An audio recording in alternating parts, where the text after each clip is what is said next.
What drives us to want to make a difference in the lives of others? Well, this is a topic we'll be covering today and more.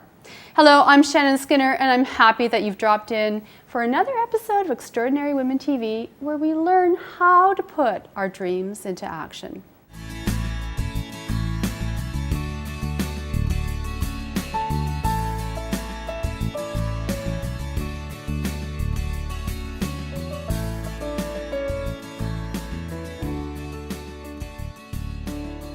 My first guest is Joelle Adler. She is the CEO of Diesel Canada and founder of OneXOne, a foundation that is improving the lives of children around the world with programs dedicated to 5 fundamental pillars: water, health, education, play, and food.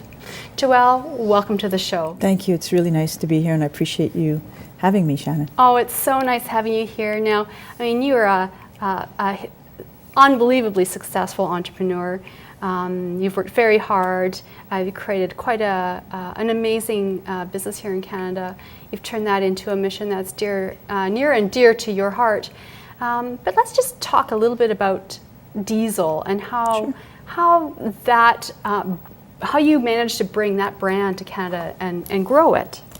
It's actually an interesting story. Way back in the day, my late husband and I, we had the brand called Sergio Valenti. And in the mid-'80s, Sergio Valenti started to kind of maybe wane a little bit, for lack of a better word, from a branding perspective. And we were in Italy, and I'll never forget that day. We were in a store in Rome, and we walked in and we saw this brand Diesel, and we'd never seen product of that, of that beauty and that construction. And we were in the jean business, and they were just doing things that nobody had ever done.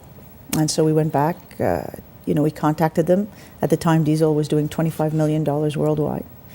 And we got the rights for Canada, and that was in 1985. And when we launched, actually, interestingly enough, the most expensive jean in the world, in Canada, North America, was $40. We launched Diesel at $125.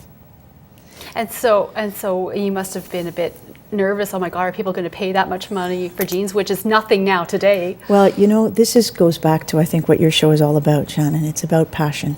And when you love something that you believe in,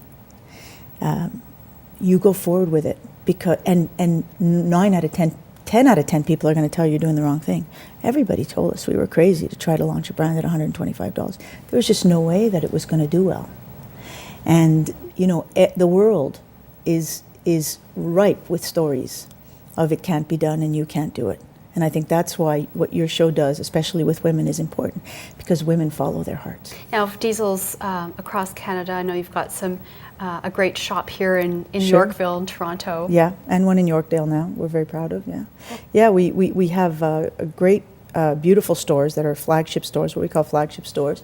The one in Yorkville, 7,700 square feet, and beautiful. I mean, I'd like to say I think it's one of the more beautiful shops in the country. And then we have a lot of shop-in-shops with people like Holtz and the Bay and some independents. So we have about 300 points of distribution in the country today. Now, somewhere along your journey, you decided to start the OneXOne Foundation. We were always philanthropic. Being philanthropic was very important to us. We gave away about 12 to 15% of our pre-tax profits to charity out of our businesses, and it was, writing checks. And then in 2001, my husband got catastrophically ill. And I remember going into the hospital, and I remember the doctor looking at me and saying, "Don't waste your time. We're not going to wait." And, well, that's not all she said, but she basically told me that my husband had a few days to live. And then she also said to me that they wouldn't waste any resources on him in the hospital. And if you want to make me do something, tell me I can't do it. And it became a struggle. And on September, and I tell this story very often, September 11, 2001 was a turning point. The surgeon came in, told me he was going to lose a leg. He was in a coma at the time. And I was struggling through that, and I picked up the phone to call my sister, who was home, and I was explaining, and she started to describe what was going on in New York. It's like my whole world was... 9/11. Yes, 9/11. 9/11. Right. So my whole world, as I knew it, was crumbling. And I sat down in the waiting room and I said to myself, it doesn't really matter what's going on in here, because I didn't think the world would exist the next day. And that night when I got home, I was watching television. I would go home in the middle of the night to shower and change and then go back to the hospital. And I was watching the buildings come down, and then they cut to a commercial, you know, the African charity with the little boy or the little girl with the flies and the crying. And it hit me. I had an epiphany of a lifetime that moment, and I realized that the value of life in our world today, the value of a single life, was meaningless. The value of my husband, business person, you know, community leader, they were ready to let him go because they didn't think he was going to live. And that child in Africa and those people that had perished in that tragedy. And I swore to myself that night, it was 2:00 in the morning, that I would spend the rest of my life promoting the value of one life and saving one life at a time. And our vision is that. It's that every single life is precious, and that as an individual, you have infinite power to make the difference in the world. So then let's talk about the OneXOne Foundation, Sure. what it is, the good work that you do Okay. around the world. It was really about children, because I felt, if you look around the world, you know, that's our future. They're the most innocent, and they're the most, they suffer the most. And so, you know, when we started out with this big vision of Africa, and I always had this concept of half of our efforts would stay here in North America, Canada particularly at the beginning, and then half would go somewhere in the world.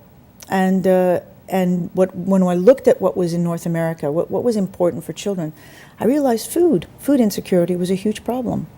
So that's really for us a big mission, and it should be a mission for everybody. We have over 25 million children in North America that are starving every day. And in our First Nations communities, I think 1 out of 3 children live in poverty. And in the rest of the country, it's probably 1 in 9 or 1 in 8. Like, that's, for me, a non-negotiator, because they can't do anything. And then health problems arise, social problems arise, dropout rates. We don't understand the social impact of sending starving children to school. And so you have your breakfast program. Yep. For children from the First Nations. Sure. And then we also very involved in Haiti. We were in Haiti in 2005. We're one of the original members of President Clinton's task force on Haiti, and we've partnered up with Partners in Health to build a hospital in Mirabelais, which is a teaching hospital, and that's very important to us too, is the health of children in the developing world. Well, Joelle, we are going to take a quick break, Sure. and that means it's my good to know minute. Oh, and I good know to know. you've got a great success tip. Okay, so my success, by the way, it's really when you start to think about it, but my success tip is the 3 Ps, which are passion, perseverance, and patience. You have to have those in abundance. And nothing in life is achieved without passion. Nothing good in life is achieved without passion. And that is good to know, and thanks for that. Well, we're going to take a quick break, and when we come back, more on Extraordinary Women TV. So stay where you are.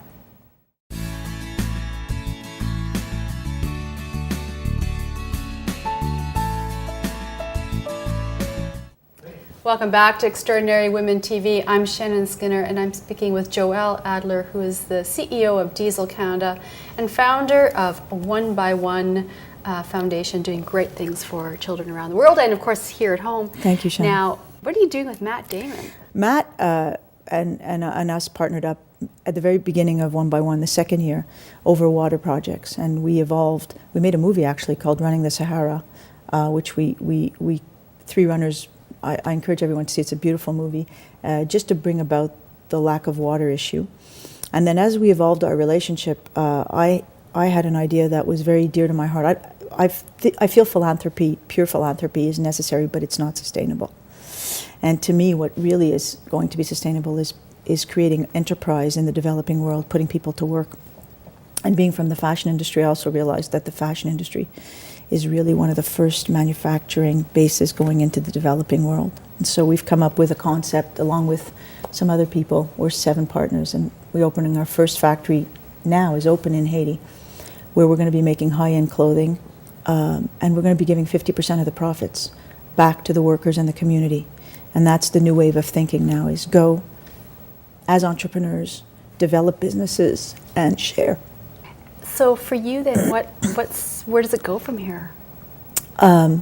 Just keep fighting one day at a time. Right. Living your life, trying to make a difference. And you know, I spoke last week here in Toronto at a conference, and some people, they don't have businesses maybe, and they want to do something. Well, every day you can make a difference in the life of someone by acknowledging them. Get in an elevator and say hello, ask them how they are. We don't know what that person's going through in their life, and we don't know what that moment that we showed them that they mattered to us, how that can change their life. So I think we have infinite power to change the life of people every day. And it's not necessarily writing a check, and it's not necessarily running to Haiti to open a factory.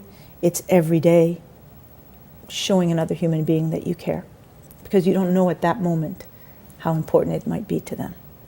What would your piece of advice be? I think there's great opportunity in mixing creative and business. And so if they're in the creative sense and they want to be designers, I encourage them a lot to take some business courses, because that's going to help give them an added value, and vice versa for those that want to be more on the business side, to learn what the creative process is, to learn what the manufacturing process is. What we have now, and we're creating a lot of, is very specialized people. And even though that's good, it's hindering certain individuals.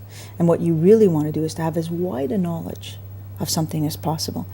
Well, Joelle, that's a perfect place to stop. Unfortunately, we have to. But I have truly enjoyed this time with you. Thank you. And getting to know you and what you're doing, and being able to share your message with our viewers. And I wish you all the best in all that you do. Thank you. And I think it's great what you do. I think it's amazing. And we know the world will change by empowering more women. So you're changing the world too. For more information about Extraordinary Women TV and my guests, and to watch past episodes, I invite you to visit the website at extraordinarywomentv.com. And I'd love to stay in touch with you. Join me on Twitter for an empowering stream of Extraordinary Women TV updates. On Facebook, we can connect at Extraordinary Women TV. Well, thank you for joining me today. I'm Shannon Skinner. See you soon.